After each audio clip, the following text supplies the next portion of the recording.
आज बनवणार आहे चविष्ट आणि पौष्टिक काकडीचे थालीपीठ। आता काकडीचे थालीपीठ म्हटल्यावर सगळ्यात पहिले आपल्याला घ्यावं लागेल एक काकडी आणि दोन्ही बाजूनी कट करून ते वरून थोडंसं असं घासून घ्यायचं, जेणेकरून त्याचा जो करसडपणा असतो तो निघून जाते। आणि काकडीला वरून स्वच्छ धुवून असं किसून घ्यायचं आहे। असं काकडीची वरून साल काढल्यानंतर आपल्याला एका मोठ्या किसणीने किसून घ्यायचं आहे। बारीक किसणी घेऊ नका, थोडीशी अशी मोठी किसणी असली तर छान किसल्या जाते। असं काकडी पूर्ण किसून घ्यायची आहे आणि जो ह्याचा पाणी असतो, काकडीचा जो पाणी असतो तो फेकायचा नाही, त्यामध्येच टाकायचं आहे।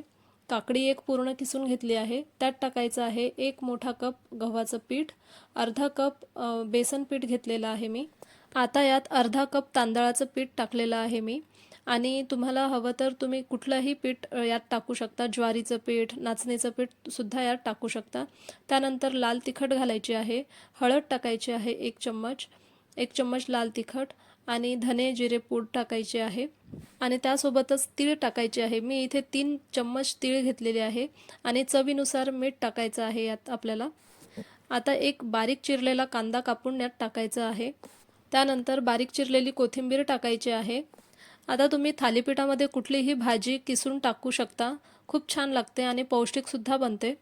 आता एक हिरवी मिरची आणि लसूणची पेस्ट करून घ्यायची आहे, त्यासाठी मी 3-4 हिरव्या मिरच्या घेतलेल्या आहे, लसूणच्या पाकळ्या घेतलेल्या आहे 7-8, त्यासोबतच थोडंसं कोथिंबीर टाकायचं आहे, कढीपत्ता टाकायचा आहे थोडासा, 5-7 पानं कढीपत्त्याची टाकायची आहे, जिरा टाकायचा आहे आणि याची पेस्ट बनवून घ्यायची, ते आपल्याला यात आटामध्ये टाकायचं आहे।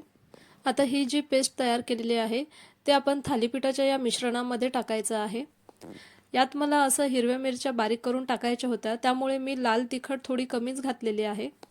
आता हे जे सर्व मिश्रण आहे आपलं सर्व ह्यात टाकून झालेलं आहे। आता हे सर्व हाताने छान असं मिक्स करून घ्यायचं, एकजीव करून घ्यायचं आहे याला। सर्व पीठ असे एकजीव करून घ्यायचं हाताने। काकडीचं पाणी सुटते, त्यामुळे ह्यात वेगळं पाणी घालायची फारशी गरज पडत नाही, पण तरीसुद्धा जेव्हा थोडंसं असं पाणी लागेल तर अगदी थोडंसं पाणी टाकायचं, जास्त यात पाणी टाकण्याची गरज भासत नाही। आणि असं हे सगळं मिश्रण छान मिक्स करून घ्यायचं आणि एक आपण चपातीला जसं कणिक मळतो तसं मळून घ्यायचं। थोडंसं असं सैलसरच होते ही, कारण काकडीमध्ये पाणी सुटते त्यामुळे। आता हे थोडा वेळ झाकून ठेवायचं आणि एक कॉटनच्या कपड्याला थोडंसं पाणी लावून आपल्याला हे थापून घ्यायचं आहे। आता हे बोटाने पसरवत छान थालीपीठ थापून घ्यायचं आहे। वाटलं तर थोडंसं हाताला असं पाणी लावत थापून घ्यायचं, कारण हाताला चिपकते त्यामुळे। आणि 4 ते 5 असं होल करून घ्यायचे, कारण ह्यात आपल्याला तेल सोडायचं असते त्यामुळे। आणि ताव्यावर इकडे मी तावा गरम करायला ठेवलेलाच होता, ताव्यावर थोडंसं असं तेल टाकायचं आणि हे रुमालावर जे आपण थापलेलं थालीपीठ आहे ते ताव्यावर टाकायचं आणि वरून त्यामध्ये तेल सोडायचं, थोडा वेळ असं झाकून ठेवायचं, झाकणीने झाकून घ्यायचं आणि अशाच प्रकारे सर्व थालीपीठ थापून घ्यायचे छान आणि छान खरपूस होईपर्यंत भाजत राहायचं छान थालीपीठ। एक लक्षात ठेवायचं, जेव्हा आपण दुसरे तिसरे असे जे थालीपीठ करतो तेव्हा रुमालाला थोडंसं पाणी जास्त टाकावं लागते, कारण रुमालाला जास्त चिपकते, त्यामुळे पाणी जास्त टाकायचं आणि अशा प्रकारे सर्व थालीपीठ आपले छान खरपूस भाजून घ्यायचे, छान सोनेरी कलर येईपर्यंत भाजून घ्यायचे थालीपीठ। चवीला एकदम मस्त आणि खूप छान असं पौष्टिक असं थालीपीठ बनतात। झाकून घ्यायचं, वाफवून खूप छान असे थालीपीठ हे लागतात। पलटवत राहायचं आणि सोनेरी कलर येईपर्यंत छान मंद आचेवरच भाजायचं आहे थालीपीठ।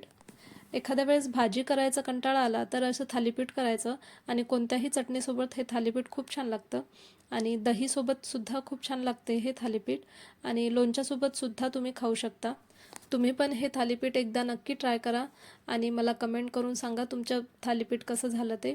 आणि माझी रेसिपी आवडली असेल तर एक लाईक नक्की करा, तुमच्या मित्रमैत्रिणींमध्ये शेअर करा आणि माझ्या चॅनलला सबस्क्राईब केलं नसेल तर सबस्क्राईब करा, बेल आयकॉनला पण क्लिक करा।